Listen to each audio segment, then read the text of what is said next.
Olá, alunos! Estamos de volta aqui para a resolução de mais uma questão, a questão 16, da prova de assistente de atividades de trânsito e transporte do concurso Detran Estado do Ceará. Vamos à leitura da questão, acompanha comigo.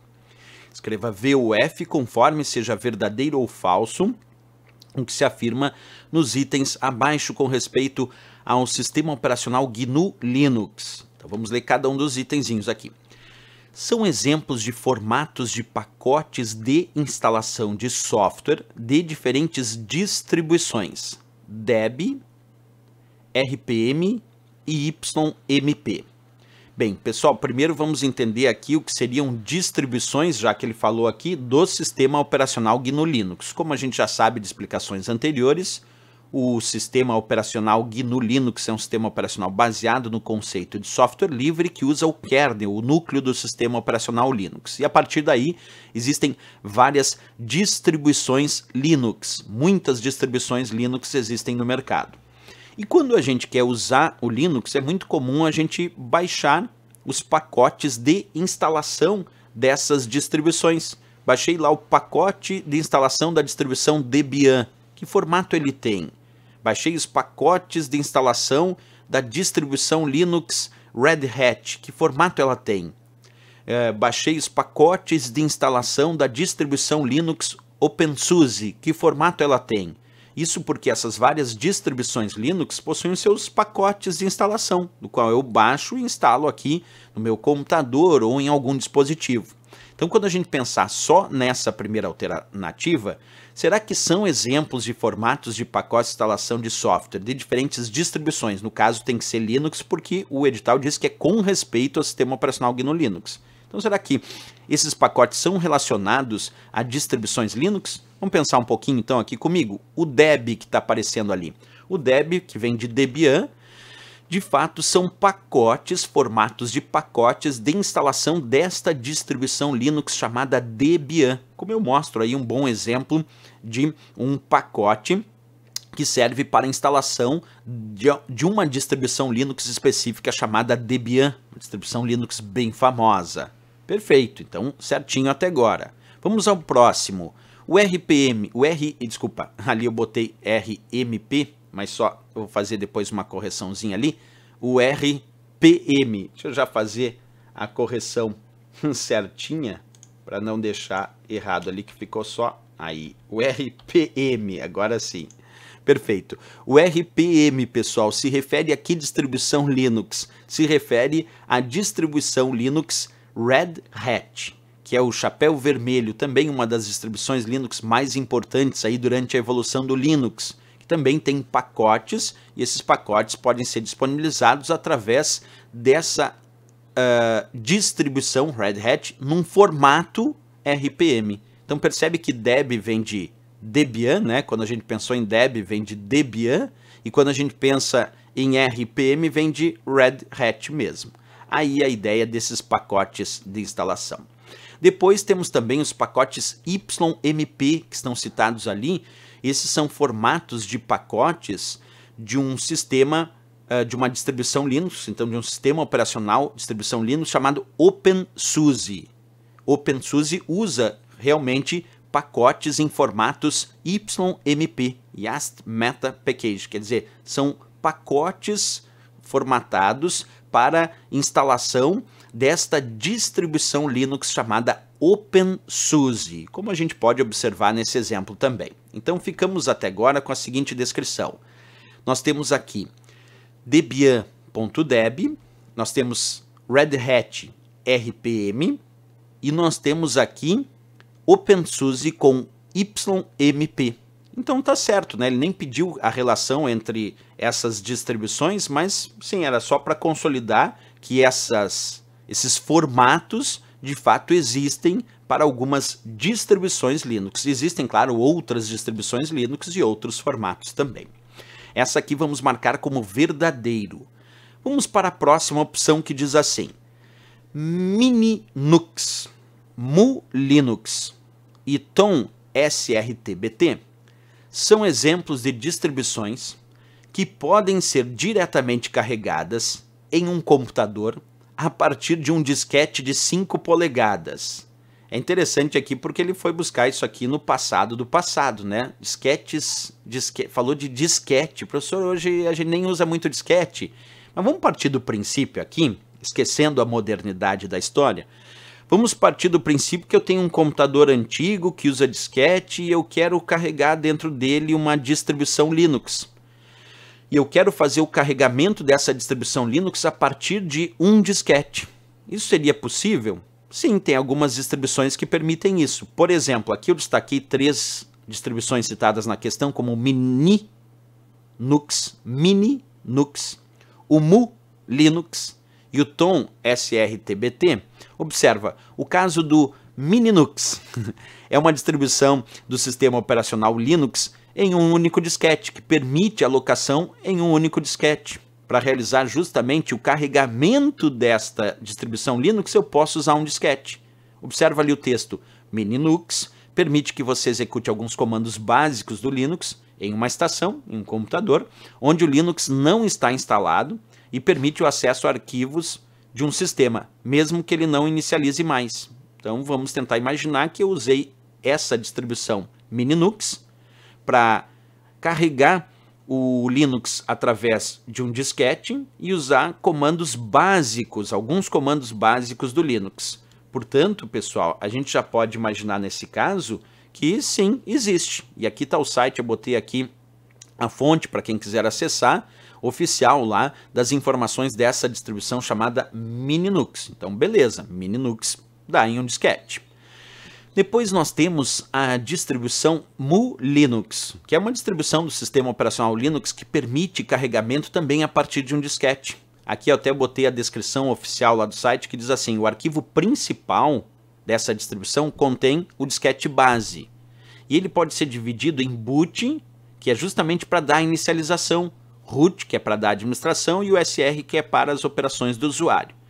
E a árvore de origem Mu Linux mais alguns documentos. Então percebe que o próprio pacote base, o arquivo principal contém um pacote base que pode ser colocado num disquete. E se eu pegar só a parte do boot, que é o que serve para o carregamento aqui, daria tranquilo num disquete até muito pequeno. Perfeito. Essa é uma distribuição Linux também, de tamanho pequeno, que pode ser carregada através de um disquete. Tem outra distribuição também citada, Tom SRTBT, que é do próprio Tom que fez, por incrível que pareça, por isso esse nome está lá no site tons.net/rb. Essa é uma distribuição Linux muito compacta e que ocupa o espaço de um disquete, quer dizer, pode ser alocada aí em um disquete tranquilamente. Professor, então tu está me dizendo que essa questão está certa? Não, aí que eu quero fazer uma discussão com vocês. Se a gente pegar o termo disquete que está ali na questão, nós vamos encontrar vários disquetes ao longo da história da informática. Como, por exemplo, os disquetes de 3 1/2, 3 polegadas e 1/2, os disquetes de 5 1/4, 3 polegadas e 1/4, os disquetes de 8 polegadas. Então, olha só aqui a diferença, 8 polegadas, 5 1/4 e 3 1/2. Aqui é que eu faço uma discussão importante em relação à questão. Depois eu vou mostrar a evolução. Não existe, pessoal, e é por isso que eu vou discutir essa questão, não existe disquete de 5 polegadas. Alguém me diria, professor, mas tem sim ali ó, de 5 polegadas. Não, mas é 5 1/4, quer dizer 5,25 polegadas. O 3 1/2 é 3,5 polegadas. Tem o de 8 polegadas, esse sim um valor inteiro. Mas não existe na história da informática disquete de 5 polegadas. E olha o que a questão disse. Minilux, Mu Linux e Tom SRTBT são exemplos de distribuições que podem ser diretamente carregadas em um computador a partir de um disquete. Até aqui está certo. Aí ele diz de 5 polegadas. Mas que disquete é esse de 5 polegadas que não existe? Ah, professor, mas tá aceito aí 5 1/4. Não, não está aceito. Porque o disquete não é de 5 polegadas. O disquete é de 5 1/4, é 5,25 polegadas. Isso faz diferença, professor? Claro, porque o drive de disquete de 5 1/4 não é feito para disquete de 5 polegadas. Então tem que ser disquete de 5,25, 5 1/4. Ele não botou a palavra de aproximadamente 5 polegadas. Se ele tivesse colocado aí, tudo bem. Mas ele disse a partir de um disquete de 5 polegadas, que eu desconheço o disquete de 5 polegadas. Observa a história dos disquetes de 5/1/4. Na história dos disquetes de 5/1/4, eles foram surgindo aos poucos lá em 1976 com capacidade nominal bem baixa de 110 kilobytes. Embora tiveram aí os disquetes de 5/1/4, que foram os de alta densidade lançados em 1982, que chegaram a 1,2 megabytes e que conseguiria de fato armazenar para carregamento através de um disquete de 5/1/4 polegadas, ele conseguiria armazenar aquelas distribuições ali citadas, como o Mininux, o Mulinux e o Tom SRT-BT, embora as mais antigas não conseguiriam, mas a mais, vamos dizer assim, de alta densidade, HD aqui vem de High Density, que é a alta densidade, lá de 1982, chegaram a 1,2 megabytes. Isso que eu nem estou citando os disquetes de 3 polegadas e meia, porque aí tem a história dos disquetes de 3,1/2, que esses alcançaram uma quantidade muito maior, 1,44, 2,86, embora o comum era de 1,44, mas eu nem estou discutindo de 3 polegadas e meia e de 8 polegadas, eu estou discutindo de 5 polegadas aqui citado. E o disquete de 5 polegadas não existe, é de 5/1/4. Por isso, embora, vou repetir, embora o gabarito deu como certa essa questão, essa opção, eu vou marcar do lado aqui falso. Mas eu não vou marcar como falso porque eu não posso gravar essas distribuições aqui, eu não posso carregar elas a partir de um disquete. Essas distribuições eu posso carregar e posso colocar através de um disquete, mesmo que alguém diga, mas é muito antigo. Sim, mas eu não estou dizendo se é antigo ou novo, estou dizendo se eu posso ter um computador e ali eu posso ter um drive de disquete que eu consiga carregar o Linux dessas distribuições em um disquete. Posso. O problema é que não existe disquete de 5 polegadas, o que torna falso, e como não tem nenhuma alternativa por enquanto aqui, vocês vão ver, em função das outras aqui, que daria certo. Pelo menos por enquanto na minha análise não. Depois disse lá, por segurança, autenticidade e integridade de um arquivo ISO contendo o instalador de uma distribuição, podem ser verificados a partir da soma MD5 ou SH256. Pessoal, tanto MD5 quanto SH256 são algoritmos de hash. Eles criam um resumo criptografado para mensagens, documentos, arquivos e transações. Então, o MD5 e o SH256 são considerados funções hash. Algoritmos para funções hash. Algoritmos de resumo, que geram resumos criptografados. Professor, mas qual é a função desses resumos MD5 ou SH? É realizar o que nós chamamos de verificação da integridade da informação, de um arquivo, como ele aqui citou, de uma mensagem ou de uma transação. A função é verificar a integridade. O que é verificar a integridade?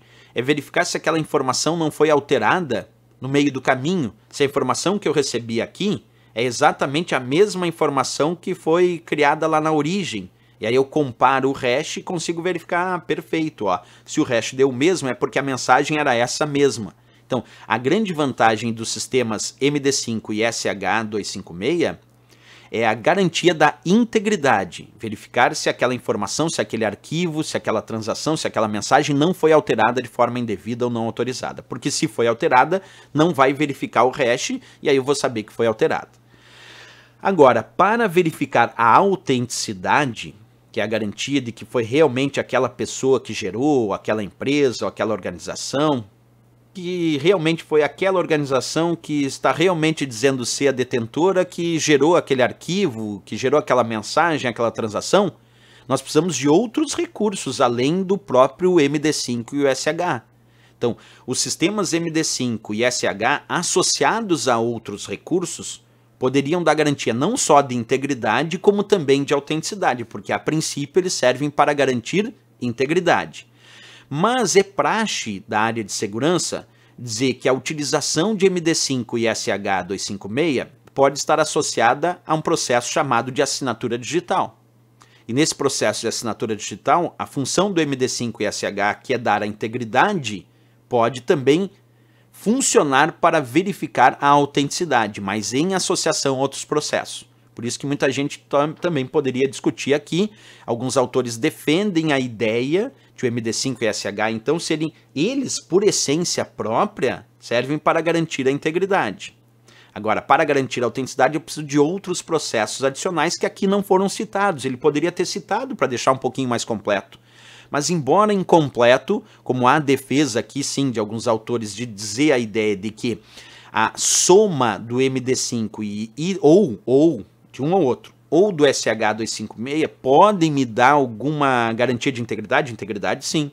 Em algumas situações pode me garantir também a autenticidade, que esse arquivo tenha sido realmente gerado por quem diz ser? Pode. Então essa eu vou deixar como verdadeiro, embora a questão de autenticidade é o que faltou talvez uma complementaçãozinha aqui, né? Porque se essa aqui for verdadeiro, falso, como eu disse que seria, e verdadeiro, ó, verdadeiro, falso e verdadeiro, já não teria hipótese aqui, ó. Se fosse aquela a hipótese que eu achei, alterando aqui numa possível alteração de gabarito, né?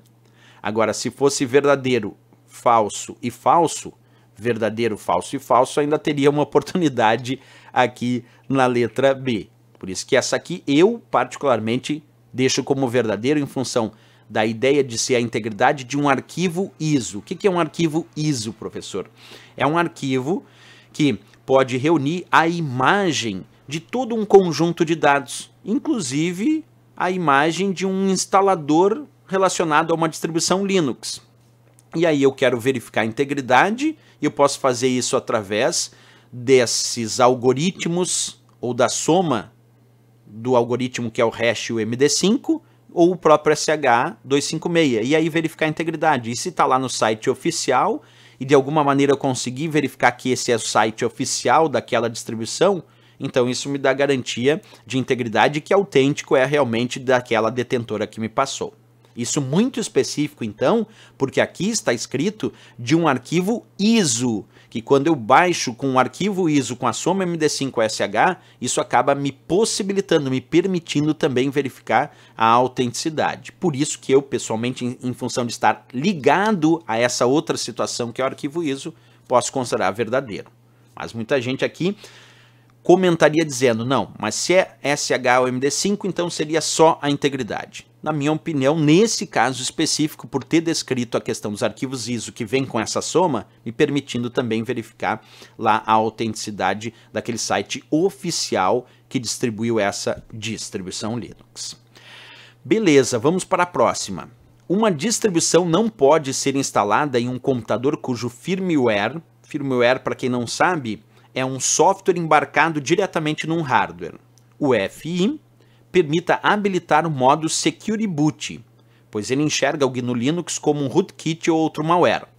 Pessoal, essa aqui eu pessoalmente marco como falso e o gabarito também, mas as minhas razões de falso é a seguinte. Quando ele diz que uma distribuição não pode ser instalada em computadores cujo firmware UEFI permita habilitar o modo Security Boot, aqui tem uma parte que é verdade. Olha só, quando a gente ativa o modo Security Boot, nesse caso específico, é bem verdade dizer que o Linux costuma enxergar essa distribuição como sendo um rootkit. O que é um rootkit? Um conjunto de programas maliciosos que tenta entrar no sistema para assegurar a presença de um invasor, enganando o sistema de proteção. Ou o GNU Linux pode achar que isso é um outro malware, um outro programa malicioso. Então, de fato, se nós habilitarmos o modo Security Boot, que é o boot seguro, quer dizer, a inicialização segura, o Linux pode enxergar como um rootkit ou outro malware. Pode. Agora, um detalhe. Ele diz, uma distribuição não pode ser instalada em computadores cujo firmware permita habilitar o modo Security Boot. Eu posso. Por que eu posso instalar? Porque se eu mesmo este firmware permitindo habilitar o modo Security Boot, eu posso não habilitar. Observa, ele vai continuar permitindo habilitar o modo Security Boot. Permite, mas eu não habilito. E aí, mesmo permitindo habilitar, como eu não habilitei, o GNU Linux não vai enxergar como um rootkit ou outro malware. Então aqui a minha dica é, uma distribuição não pode ser instalada em computadores cujo firmware permita habilitar o modo Security Boot? Pode sim, pode sim. É só não habilitar o modo Security Boot. Ela permite, mas daí eu não habilito. Então pode sim, pode ser instalada, não tem problema.